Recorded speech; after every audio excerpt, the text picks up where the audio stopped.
Well, hello there YouTube land. Welcome back to the channel. This is another episode of Commander Craft, and if you've never seen these videos before, the way this works is that you can join me on Saturday nights at 8 p.m. Eastern Time on twitch.tv/Seth Cross, and we'll put the deck together. We'll start with a commander, we'll use resources like EDHREC and Scryfall with some caveats, and in post I will cut them up so that you guys on YouTube only see basically 10 cards at a time as opposed to sitting here for the 2 hours it really takes for me to put these decks together on stream. At the end, we will go through and use Moxfield's fantastic playtesting capabilities, and we'll see how the deck might work out. With that being said, when I say some caveats to making the deck, we cannot go straight to EDHREC, type in Marina Vendrell for instance, hello cat, and just put in 100 cards from that page. We can go to EDHREC and we can look at 5-color staples, we can look at the curses page, we can look at Enchantress, we can look at all those things to kind of get an idea of what we might want to put together, but we just don't want to steal exactly what's in the commander's page. Usually for the last 10 non-land cards, we will go to the page and kind of make sure we're on the right track for the card, or for the commander, and see if we've missed anything that is like the super obvious stuff. With that being said, we're gonna start with the first few things. Oh, of course, if you do go on to enjoy this video, or if you just want to give this little kitty cat some love, there she is. This is Ari, and Ari's a very good girl. But if you want to go on and show some love for this series, show some love for this video, show some love for this commander, make sure you like and subscribe to the channel. We're almost at 200 subscribers for the end of the year, which would be absolutely fantastic to hit before the end of the year. And leave me a comment for this one. Why don't we talk about what commanders are you excited for in Duskborn? So go ahead, leave a comment like that down below, and we'll see. Who knows? Maybe it'll be one that we do in a future Saturday. So let me get started. I'm going to do a quick cut in post, and we will talk about the first 11 cards that are going to go into this deck for Marina Vendrell. For the first 11 cards, just to get to 12, so that then we can do 22, 32, 42, etc. For these cuts, we focused on support cards. They are very good within an Enchantress-y style deck, so they're not super duper unique, but when we say support cards, we're talking about your card advantage and your ramp. There will be other card advantage and ramp cards as we go, but these are just the ones that I wanted to focus on, kind of get a baseline. Bloom Tender taps for each color among permanents that you control. Add 1 mana of that color to your mana pool. Vendrell herself is 5 colors, so that is instantly... you basically get 5 mana. You get Wooburg off of this. Curse of Opulence, our first curse, and whenever the enchanted player is attacked, create a gold. Each opponent also gets a gold, so as people hit the person who's cursed, you're getting gold, they're getting gold. Feyburrow Elder, similar to Bloom Tender in the sense of for each color add 1 mana of that color, blah blah blah. It also becomes a vigilant 5/5 once Marine is on the field, so that's kind of cool. You have kind of something that can attack with. For Jukai Naturalist, I believe is how you say that. Enchantments cost 1 less to cast. There were a lot of options on the curse theme EDHREC page that were talking about auras are reduced by X. I purposely did not hit the auras necessarily, even though curses are auras, because just enchantments like Idol and the Blossoms here is an enchantment, so this is reduced by Jukai Naturalist. So not that they won't fit in at some point, but for right now, the baseline, I wanted to try to hit as many things as possible. Sanctum Weaver, adding X mana of any 1 color where X is the number of enchantments you control, not own. Curses even on people, you do still control them. Starnhoin Courser is a flying 2/2, and artifact and enchantment spells cost 1 less. So Bubbling Cauldrons is kind of our ramp package. That is what we are going to be using in order to make sure that we have the mana to cast what we need to cast. Spellbook pages are going to be how we make sure that we have spells in our hand. Spellbook pages, spellbooks in our hand. You get it. So this is our draw. Curse of Verbosity, another good curse. Whenever enchanted player is attacked, you draw a card, and then the opponent who does the attacking does that. Idol and Blossoms, we just saw, is an enchantment creature itself, and whenever it or another enchantment enters the battlefield under your control, draw a card. Interesting, because there are some cards in here that I think are going to be clever where that ETB is going to matter more so than just cast. Speaking of whenever we cast Satyr Enchanter, whenever you cast an enchantment spell, draw a card. Still good. Sets the enchantment whenever an enchantment enters the battlefield under your control, put a 1/1 counter on it, and draw a card. I like Setting Champion a lot because it becomes a threat as well. I like threatening people. Don't clip that out of context.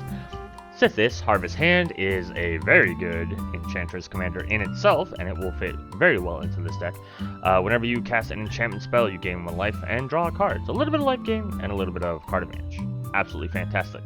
I don't remember if I said this in the intro, but instead of rooms, I am doing curses because I have been looking for a good curse commander. I originally did Aminato, the Fate Shifter, which is the Planeswalker version of Aminato, because the minus ability to flicker a curse onto another player was really interesting for politics. My current deck is Linde, so I lost white for red. Linde specifically deals with curses, as opposed to Aminato, which can kind of be for anything and was actually meant to be like a miracle deck. However, I think losing white is actually overall worse for curses, just because there are white enchantresses that we didn't have access to in Linde.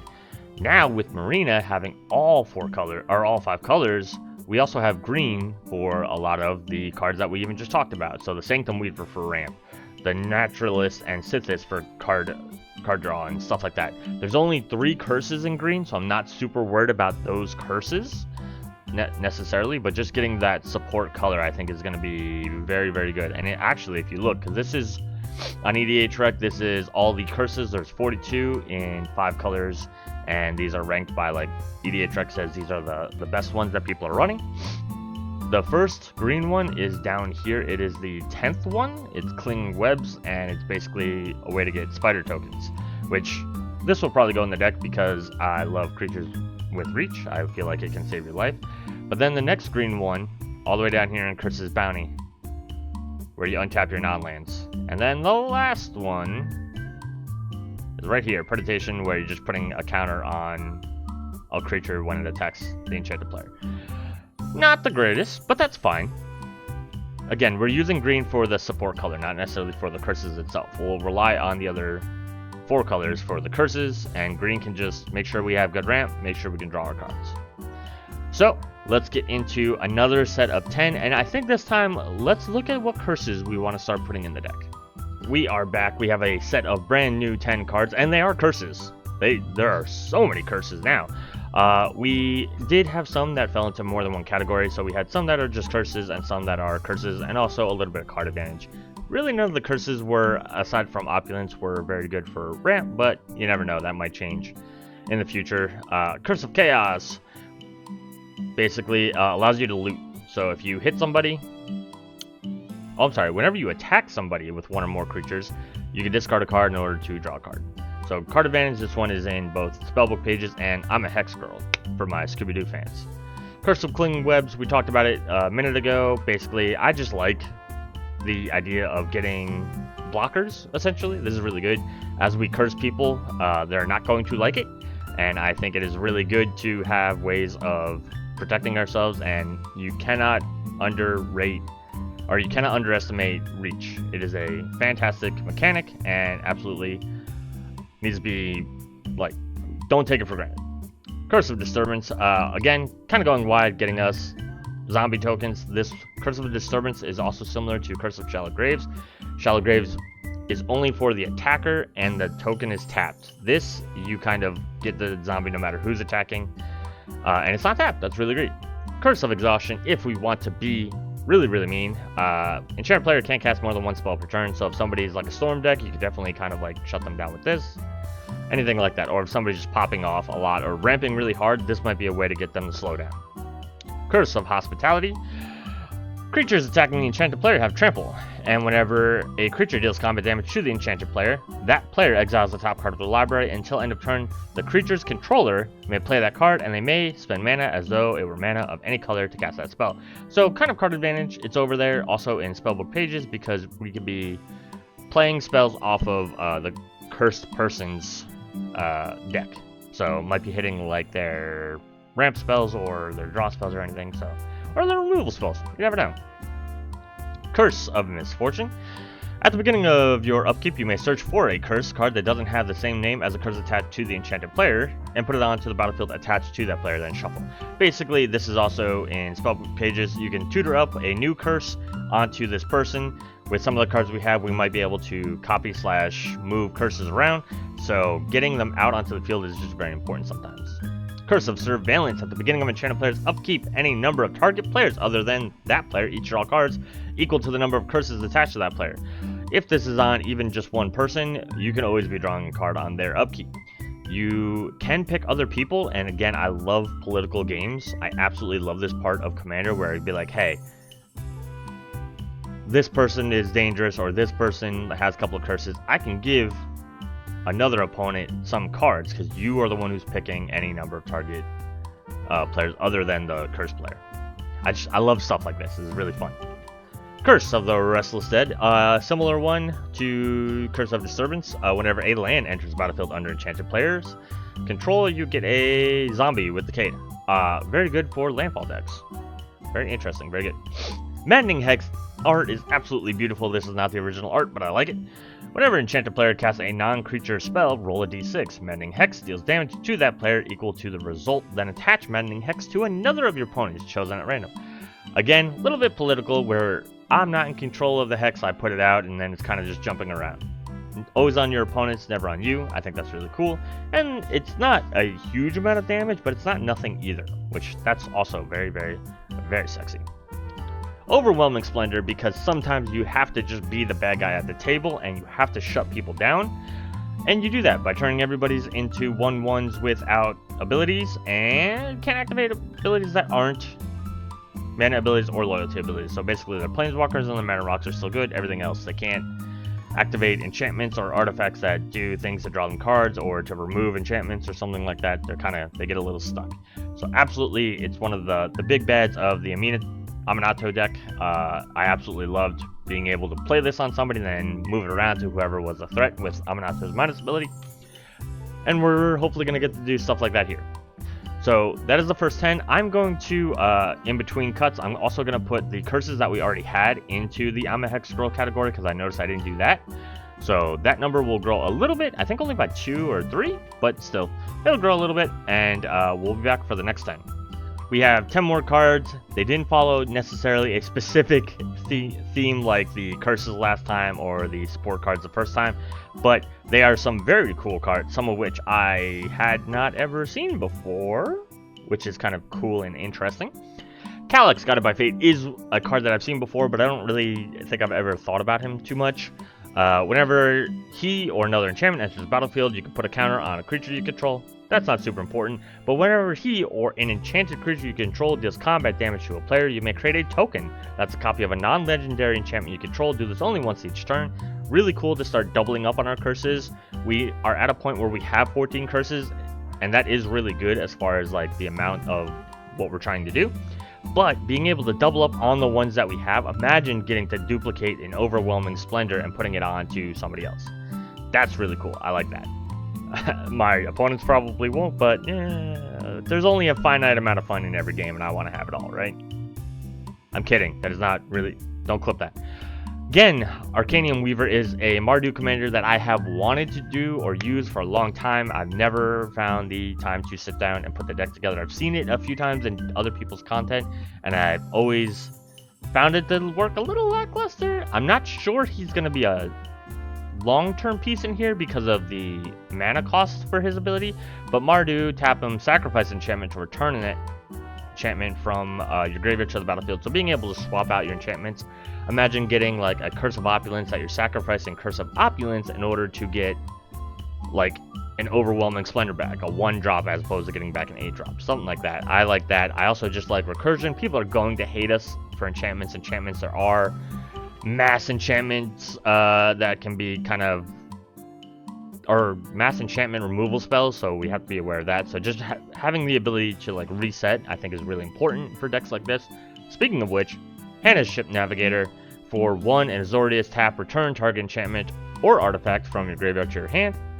just good for, it can sit there as a blocker for all I care, and then when you need it, you can use it and get back some of your enchantments that either get discarded or get milled or something, or whatever the case may be. Always try to be prepared for all kinds of different situations.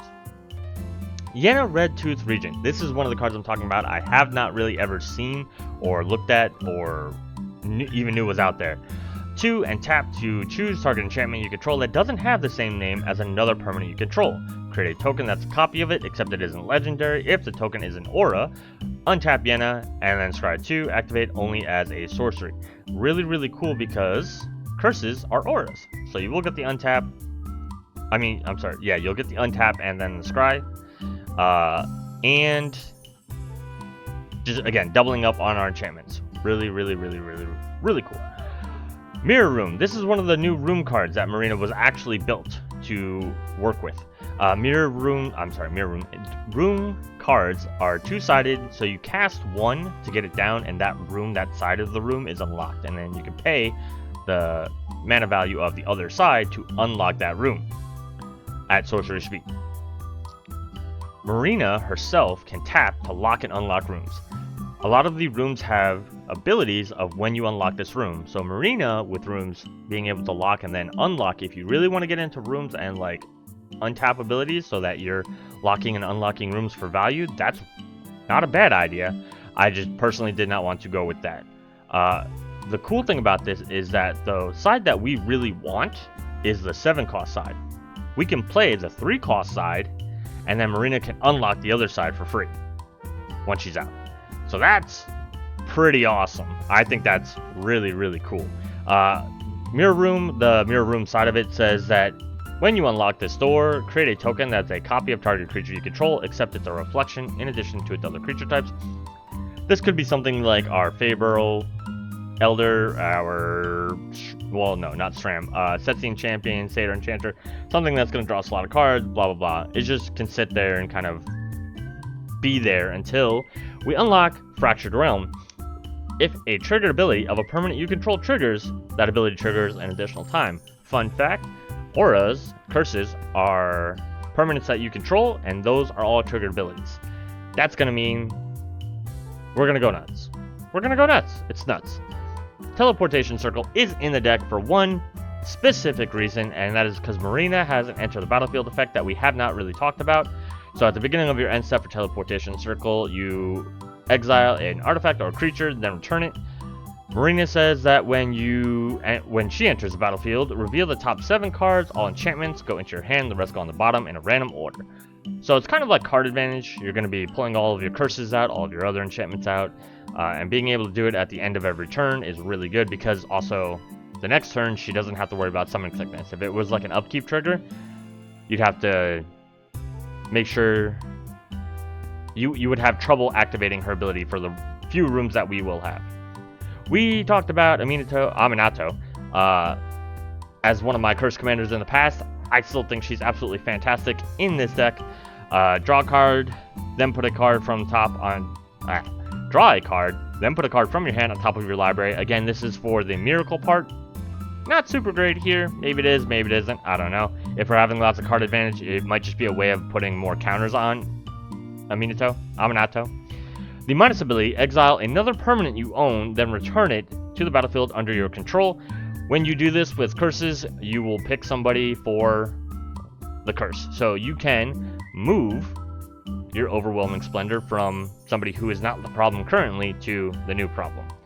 The minus 6 ability, ultimate ability, probably not important, but you can basically steal control of everybody's stuff. It's important to remember with the curses, if I remember correctly, when I say steal, I mean left or right. Like you kind of shift control of everything to the left or shift control of everything to the right.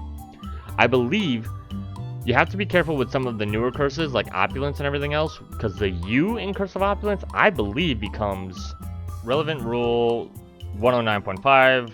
The word U refers to the card's controller. So if you shift control of your auras to somebody else, Curse of Verbosity, Curse of Opulence, and stuff will now benefit the person who takes control of your auras. Just something to keep in mind. However, we're going to do 10 more cards, and we'll be right back. We have another 10 cards into this list, and some pretty cool ones, if I do say so myself. We're going to start off Chromatic Lantern. Basically just fixes our mana. With Marina being a Wooburg costing card, and having a 5-color deck, you will usually need to worry about, like, do I have the right colors to do everything I need to do? So there will be quite a few things that we need to just consider in terms of making sure we do have those right colors. So that's in there. I think that's pretty good entry, all things considered, if I say so myself. Invasion of Theros is a unique card.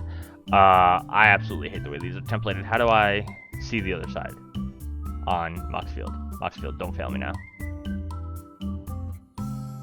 Alright, well, anyway, when this enters the battlefield, you search for an aura, god or demigod card, reveal it and put it in your hand and shuffle. Curses are auras, so you basically get to go and find it. When you flip it, it turns into Ephara, Ever Sheltering, and she has lifelink and indestructible as long as you control at least 3 other enchantments. We will probably do that quite a lot. And whenever another enchantment enters the battlefield under your control, draw a card. So she's there for card advantage. The battle comes in with 4 counters, which 4, I mean, we have ways of dealing damage, so which we'll get into in just a second. Estrid's Invocation. I have this in my Linde deck, and I had this in my Aminato deck. Basically, you can double up on a curse, and then it can kind of blink itself every turn. At the beginning of your upkeep, exile it, and exile this enchantment, return it under its owner's control, so you can kind of switch what it is. Becomes a little bit more flexible. It's also cheap for the effect that it gives. I think that's really cool, being a 3-drop as opposed to like a 5-drop or something like that. In general, just very versatile card. It could be a ramp card, it could be one of our creatures, it could be a bunch of different things. So there's no end to what this could be. Hallowed Haunting, thanks Mox for pointing this one out, is a white enchantment. As long as you control 7 or more enchantments, creatures you control have flying and vigilance. Even if we can't get there, the ability of whenever you cast an enchantment spell, create a white spirit cleric creature with this creature's power and toughness are equal to the number of spirits you control. We're not a spirit deck necessarily, but even if it just stays out there, you can slowly gain value. And again, I think we're going to get to the point where we do have quite a few enchantments out there, so I think getting the flying and vigilance is definitely going to be possible. Similar effect, Sigil of the Empty Throne, oldie but a goodie. Whenever you cast an enchantment spell, create a 4/4 white angel creature token with flying, and that's kind of what I was alluding to with the battle, is that we have ways of getting 4 damage in with flyers. Next we have Sterling Grove. This is basically, again, oldie but a goodie. It's going to protect our other enchantments by giving them Shroud, and if you are going to lose it, you can tap 1, sacrifice it to search for enchantment, put it on the top. Good for tutoring out something that we need, or maybe even some ways of getting this back if we're worried that people are trying to do this in order to get rid of our stuff. For the next card, Calyx Destiny's Hand, we are using this as our first bit of interaction. There's not a lot of interaction so far in this deck because it's kind of, curses are kind of a little bit of Staxes effect, so it's more of like slowing people down, and that's how you kind of control the board. But Calyx, +1, look at the top 4 cards of your library. You may reveal an enchantment card from among them and put that card in your hand, put the rest on the bottom. So kind of a card advantage card, even though I didn't put him in that category. We kind of put him in here for the -3, exile target creature or enchantment you don't control until target enchantment you do control leaves the battlefield. And then his -7, his ultimate, return all enchantments from your graveyard to the battlefield if you absolutely get to that point and use it and your enchantments have been blown up or you've been milled or discarded or whatever. Absolutely fantastic way of getting everything back. Chamil, the Inner Sun, is a 6-drop artifact. Spells you control can't be countered. Really good when you are not running a lot of counter spells yourself. Or you have big splashy spells that you don't want people to counter. And then at the beginning of your end step, discover 5 exile cards from the top of your library until you exile a non-land card with value 5 or less. Cast it without paying its mana cost, or put it into your hand. Put the rest on the bottom in a random order. When we were looking at this, we didn't even have this 6-drop, which is itself, but we have essentially everything is 5 or less right now, with Overwhelming Splendor being our 8 and the 10 being the Room. So, not too bad. Means that every turn we should be hitting something, and I think that's really good for pacing. Keeping up with everybody, always getting a card out of our deck. Weaver of Harmony. is an enchantment creature itself, so it will trigger a bunch of our enchantment type things as far as casting and entering the battlefield. It will give our other enchantment creatures, of which we do have a few, +1/+1. That's not the very important part. For a green and tap target, copy target activated or triggered ability you control from an enchantment source. You may choose new targets for the copy. Again, our auras are triggered abilities and they are enchantments, so this is basically just doubling up on one trigger per turn. If you want to think of it that way, and I do. I think of it that way and I like it. And then the last one is Entity Tracker, which is a, I believe, new card in Duskmourn. It is a flash 2/3 human scout, and whenever an enchantment you control enters, and whenever you fully unlock a room, draw a card. I will say for the next 10, we did start singling out some rooms that we do want to put in to be able to kind of like make some use out of Marina's ability to lock and unlock doors, and they're also just very good. So that's going to be in the next set of 10. And then after that set of 10 will be our last set of 10. We'll go to Marina's page. I'm sure rooms are going to be mainly what's there, but we'll look for the support pieces that we have not necessarily considered yet. But let me get these next 10 in with some rooms and some other interesting things. And we have another set of 10 cards. And we did, in fact, put some rooms into this set of 10, like we said we were going to. Let's start with the ones that I could see. No, let's kind of go in order. It'll require a little bit of jumping around, but it will be better in the end for my notes. Secret Arcade and Dusty Parlor. Secret Arcade, non-land permanents you control and permanent spells you control are enchantments in addition to their other types. May or may not want that depending on the situation. May need to be careful of people having, again, entire board enchantment removals kind of things. Whenever you cast an enchantment spell, put a number of 1/1 counters equal to that spell's mana value on up to one target creature. Basically allowing us to take our sometimes small little creatures that are there for value and turning them into better defenders. I think that is a really cool thing. Plus, again, rooms are enchantments, and locking and unlocking rooms are going to come into play a little bit in some of these other cards that we're going to see. Bottomless Pool and Locker Room. Bottomless Pool says whenever you unlock this door, return up to one target creature to its owner's hand. Marina can lock and unlock doors, so you could close this door, open it again. In order to basically kind of like soft remove things, you can unsummon things. Locker Room is whenever one or more creatures you control deal combat damage to a player, draw a card. If you are dealing damage to multiple players, you can draw multiple cards. If all of your creatures are attacking one and hitting one person, you will only draw one card. Just something to keep in mind. Just want you to help. Or just trying to help, sorry. The next one, Central Elevator, Promising Stairs. This is one of the ones of why we looked at all the rooms that came out in Duskmourn to figure out which ones we think we could use. Central Elevator, not the super spicy one. Whenever you unlock this door, search your library for a room card that doesn't have the same name as a room you control. Reveal it and put it into your hand, then shuffle. So basically tutor up a room. Promising Stair, however, at the beginning of your upkeep, surveil 1. You win the game if there are 8 or more different rooms, or 8 or more different names among unlocked doors of rooms you control. Each side is a door. If you have 4 rooms, of which we have 4 or 5, I forget exactly. I think we had 4 exactly. No, I see 5. We have 5 that I can see on the screen. If you get to having 8 of the doors unlocked, you can just straight up win the game. Is it always going to happen? Maybe not, but it'll be cool the one time that it does. Derelict Attic and Widow's Walk. Derelict Attic is here. This whole card is here for just the one side. Attic is when you unlock this door, you draw 2 and you lose 2. It's Sign in Blood on enchantment. I am who I am, and I don't apologize for that. Widow's Walk, whenever a creature you control attacks alone, it gets +1/+0 and gains death touch until end of turn. May never come into play, but you may unlock it simply for the benefit of having a death touching attacker and dealing a little bit of extra damage, and having certain doors unlocked for the Promising Stair win. Then we had, where is it? Inquisitive Glimmer. First of all, it's a adorable little fox. Enchantment spells you cast cost 1 less, and unlock costs you pay cost 1 less. Even if you're not getting lots of rooms, just having, again, that all enchantments cost 1 less, super good for the deck. Gonna save you a bunch of mana, I predict. Then we're going to have Ghostly Dancers, another Duskmourn card. Very, very cool card. This is a flying 2/5 spirit. When it enters, return an enchantment card from your graveyard to your hand, or unlock a locked door of a room you control.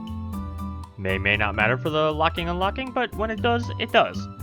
Eerie, whenever an enchantment you control enters, and whenever you fully unlock a room, create a 3/1 white spirit creature token with flying.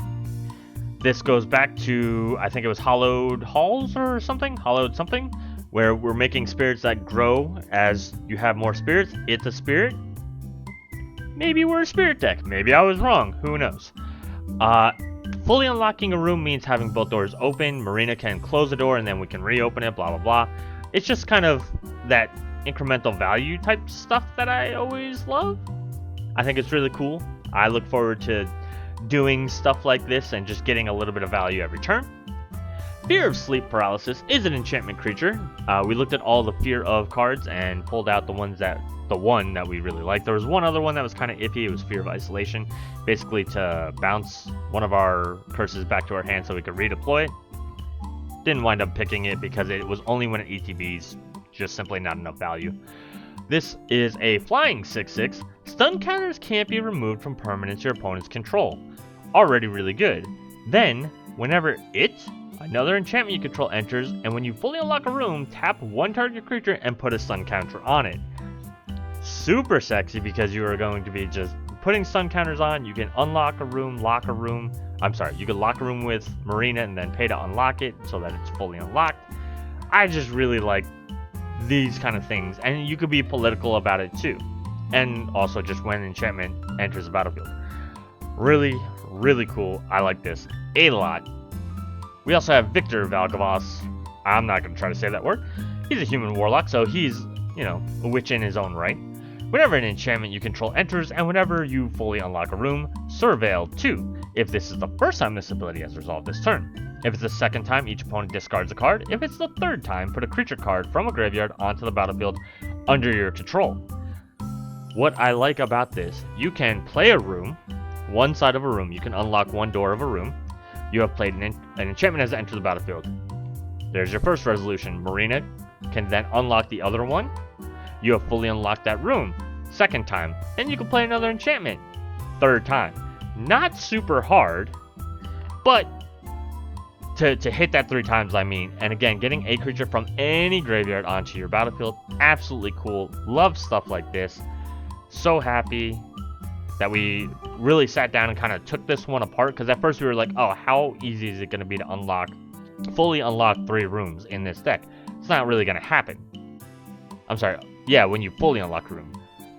Not really going to happen, but we managed to figure it out so that, yes, it is much more, you could definitely see it happening a lot more. Court of Vantress, because it's an enchantment, and it gives the monarchy, and I can't be stopped. The big part of this, at the beginning of your upkeep, choose up to one other target enchantment or artifact. If you're the monarch, you may create a token that's a copy of it. And if you're not the monarch, you can have Court of Vantress become a copy of it, except it has this ability. You want to hold on to the monarchy, and you want to just basically poop out more curses.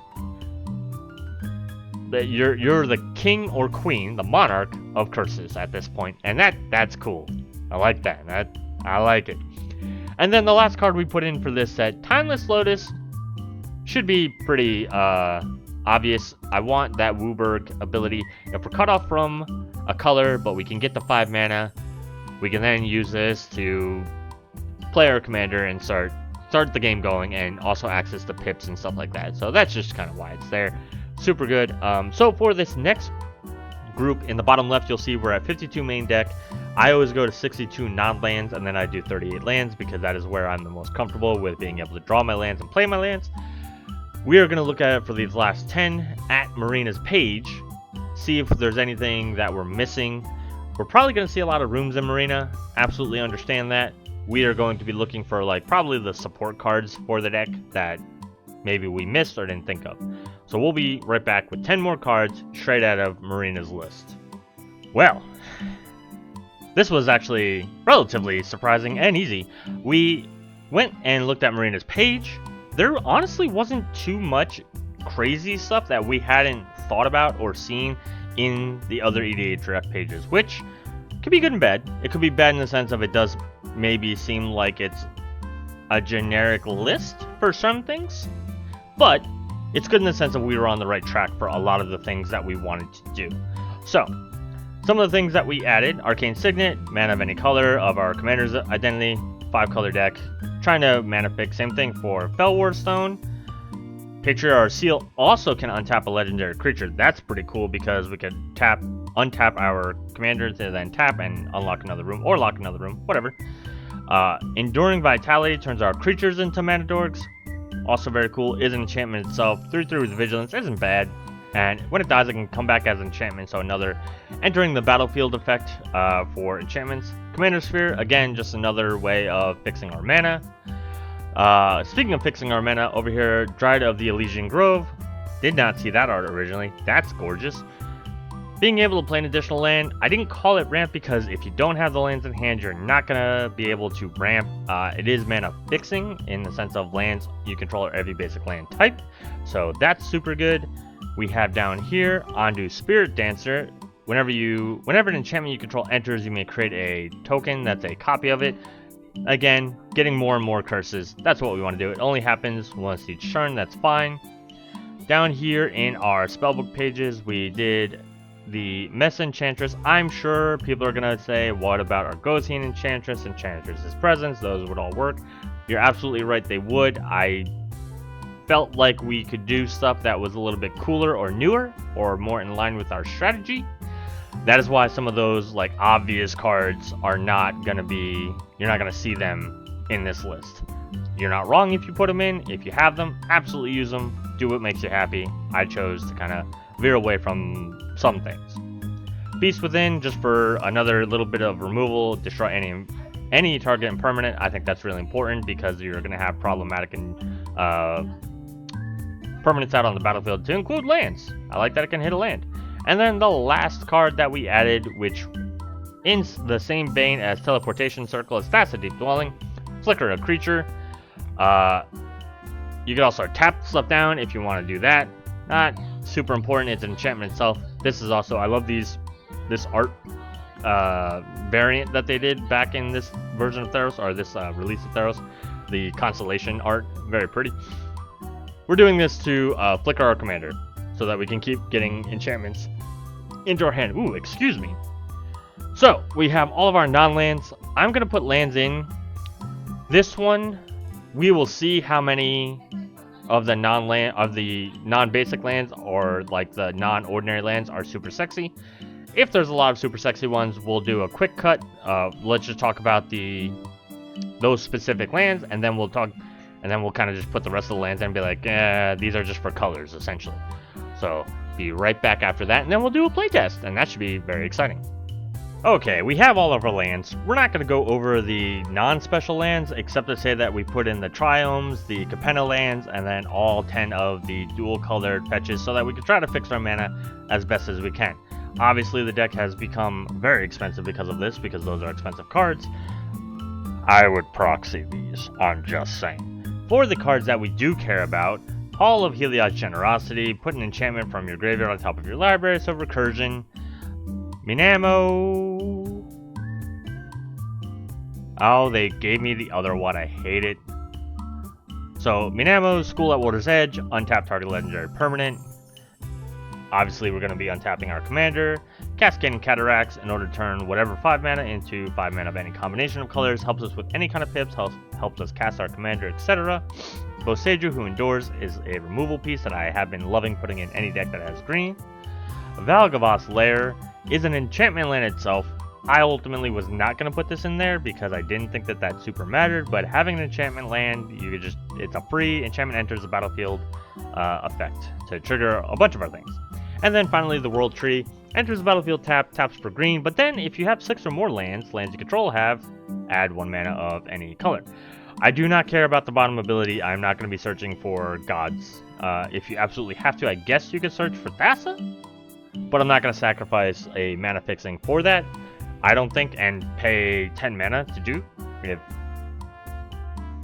people think that that's what's needed, then go for it. I'm not going to ever do that. We also then put 2 of every basic land on top of like Command Tower and something else, Exotic Orchard and one other one, but those don't really matter. Only the like 6 or so that we just talked about were the ones that I felt were important. So hopefully we were able to mana picks. We are gonna scroll all the way down here. Average. Ooh, 2.28. That's pretty good. I thought this was gonna get a little bit higher. Percentages, if you have multicolored cards. Oh, of course. We are dominant in white. Who knew? And let's playtest this baby. Alright, this is an opening hand. Is it a good opening hand? That remains to be seen. We can, when you unlock this door, return up to, okay, we don't really care about that early on. We have a curse to start.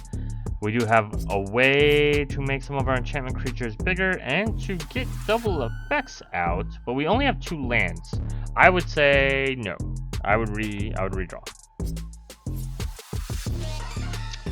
I see 3 mana and an enchantress. I would like this. So first turn draw, I would start off with something that enters tapped just to get it out of the way. And then next turn, we don't have anything for this next turn. We have access to not white and black, so we're not going to be casting this Victor. However, we do have blue and we just need white, so we'll do Arid Mesa. We'll pay a life. We'll search for something that has white and black. How about that? What? What do we... Okay, there we go. View all. I want something. Did I say blue and white? White and black. White and black. There you go. Boop, close and shuffle. And then this will enter tapped. And then next turn. Alright. Hey, look, we actually got the same curse. However, comma space, we can play this plains, have access to all 3 colors, and play a Victor. Not super worried about anything right now. Just kind of sits there for now. And that's fine. Next turn. Ooh, I like that. We have access to that. Do a green. Do we have red here? We do. Let's do these. Miss Enchantress. Not bad. Next turn. Alright. So here's the blue. We have enough for our commander. Turn 5, commander. Not bad. Not great. Not bad. Reveal the top 7 cards. So 1, a 2, a 3, a 4. And we are going to put all enchantments into our hand. Okay. 5, 6, 7. So these are going to go over here. And then how do I get on the bottom? Move to bottom layer. Shift L. You would think I would know. Shift L, Shift L, Shift L, Shift L. Alright. So not bad. We basically drew 3 cards. We actually now have to discard. Not bad. If I were a crazy person, depending on the state of the game is what I would want to get rid of. I think first, whenever one or more creatures you can deal 0. Okay. If we're gonna go to our end step, right?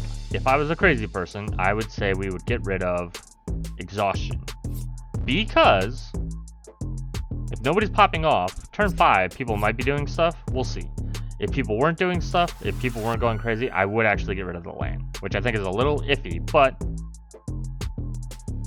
let's say, all right, let's just assume people aren't popping off on this turn. Next. Okay. This, pay the life.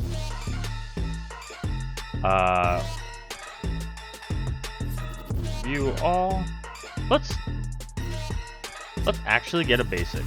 We're just gonna say that we think we do actually need something this turn. Whenever one or more creatures you control do a combat damage, blah blah blah. So we're gonna draw a bunch of cards already, right? So let's do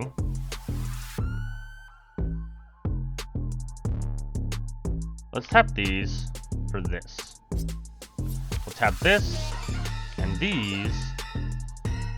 We'll just do the curse of clinging spiders. We'll put this on somebody. Cast, enter the battlefield. So I've cast it. I'm going to draw a card. Okay, got a land. And then we're going to surveil 2. So we're going to look at the top 2.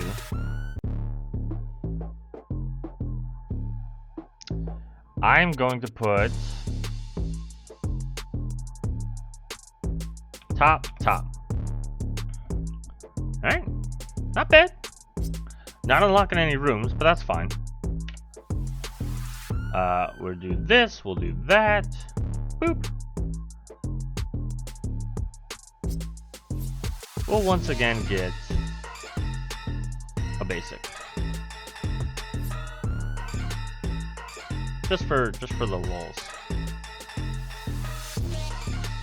Alright. I have no real way of saying when that would happen, but I digress. Let's tap blue, and 2. We'll do this. So we are now the monarch. So at our end step, we're gonna draw. What else do we have? Oh wait, we're gonna draw now. So we're gonna cast trigger, draw, and then surveil 2. Ooh. We're gonna top that. So we're gonna get the Sterling next. Or we could get the Sterling now. Let's play this. Cast. Draw. Second time, everybody would discard a card, so nothing. Not bad. End step, we would draw a card, and then next turn. Alright, cool. Do that. We're gonna keep getting basics just because. Deathbang. No, because I want the untapped lands. We'll tap, play a Sithis. I have cast an enchantment, and then we'll get that. So we'll draw this card. We'll surveil curse. Ooh. So I think. Oh, we didn't even do the teleportation. We'll say that. Oh man, we would have missed this too. Let's say we stayed the monarch. Still, I think overall though, there's a lot of value. We're turn 8. Let's just say that we top. Turn 8, we have 4, 5, 6, 7, 8, 9, 10, 11, 12, 13, 14, 15, 16, 17, 18, 19, 20, 21, 22, 23, 28, turn 8. What did I just say? 28, 7, 21. So we've drawn 21 cards in 8 turns. And that's, we missed this. We missed. Well, that's just a surveil. We're gonna do a whole bunch more crap now. Because at this point, I mean, tap. Here, we're gonna do it that way. I played the bottomless pool. So I would return a creature, I would return somebody's creature, I would no, I just surveilled 2. So everybody would discard. I would draw a card from that. I get the Calyx. I could pay 2 for a Felwar Stone. Can you lock the only room that's unlocked? And like, would this just sit here? Could I lock the bottomless pool right now? Or do I have to have the locker room open? Does that make sense? Because what I'm thinking, if I can do that, I could lock bottomless pool, I pay a blue, unlock bottomless pool. This is the third time that this is triggered now. I could get a creature. You know what I'm saying? Like, is that? And then I could even boop, boop, boop, boop, unlock this. So now I have the locker room. And then I could flicker this and do the 7 thing again. You know what I'm saying? Like, that's a lot of value. Jesus Christ. Hold on. I wanted to try to trim these down so that I could only go to just doing this once, but let me try it because I missed stuff last time too. Okay. I do not want to keep this hand. I will keep this hand. Yeah. So I will. Yeah, it's fine. It's fine. Draw. Okay. That'll. No. That'll enter tapped. Then my next turn, I will play this, and then I can tap both of these and play this.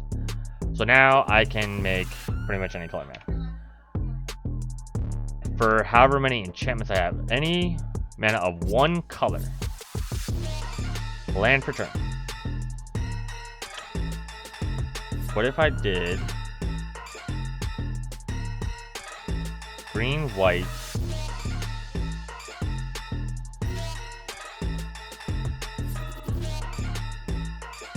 that? No, hold on. If I do, yeah, I would have to do it that way. Boop. Where's this room? Okay. So now this will tap for 2 of any 1 color. So 2, boop, boop, boop. Turn 4, enter tapped. Right? Not bad. Boop. Land. Tap this. Play commander. Right? 1, 2, 3, 4, 5, 6, 7. And then these go into my hand. Alright. So my enchantments.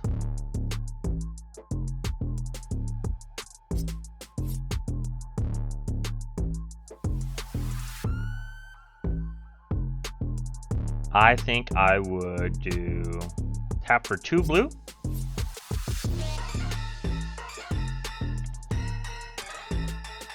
Boop. Then I would draw a card. Ooh, that's a good one. Alright, what's this? Okay, can't get rid of that one. I will discard. I'll discard this one. Next turn.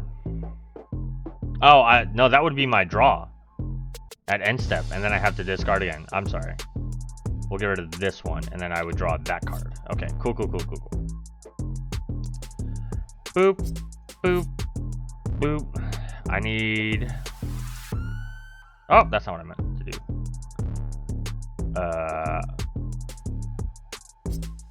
I think we're actually fine for.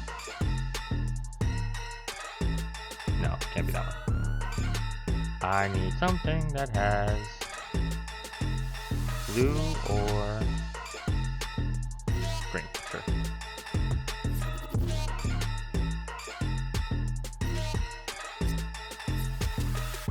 So I have 5 mana here. That could be any 5 mana there. We'll just boop. We'll have the blue and the black left over. And do that. I didn't do this, so I may have missed out on getting an enchantment. But there's no cast, so it doesn't really matter. Speaking of arrow, keep choose. If you're the monarch, you make. Let's make a token copy of this stupid thing. Right? That seems good. That one has summoning sickness. But this now taps for 1, 2, 3, 4, 5.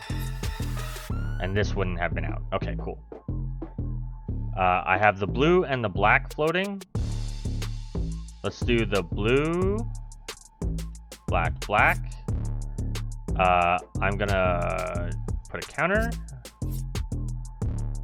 And I'm gonna draw a card on cast and a card on something.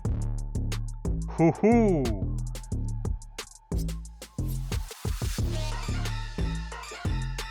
I like that. I like that a lot. What would this... This will be a copy of... this thing. Sure. Of an enchantment you control. Sure. I'll tap this for 1, 2, 3, 4, 5 white.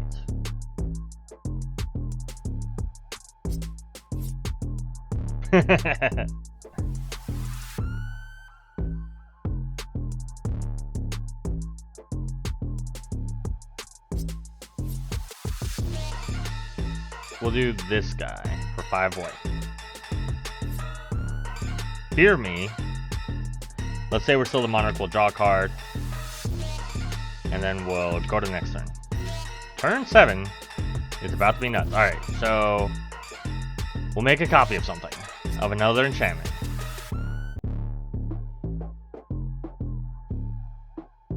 Well, I don't see why not.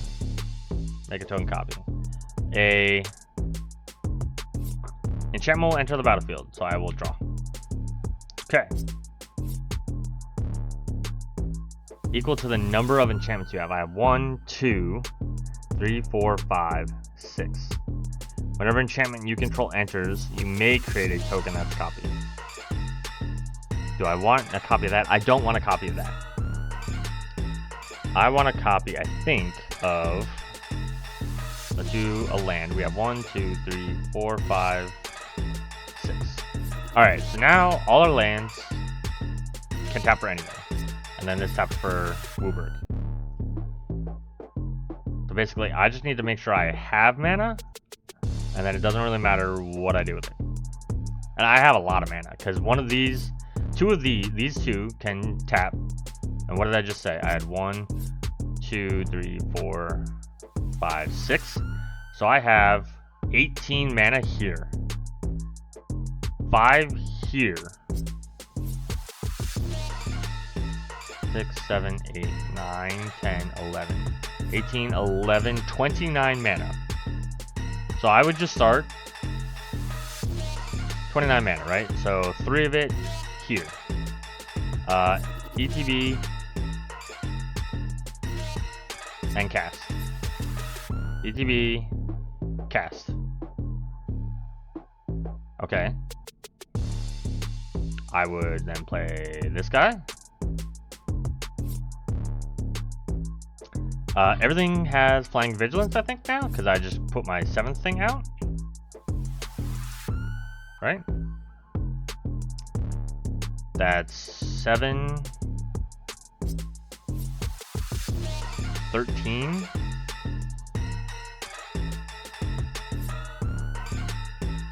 Some amount of mana. 13, 16.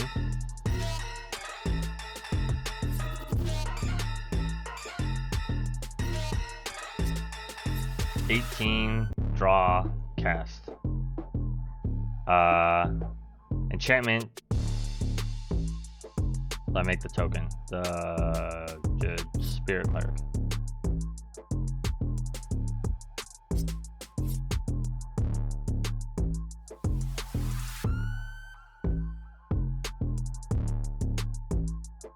Well, what did I just say before? I don't know. 18, right? I was on 18. I cast what? 7, 13,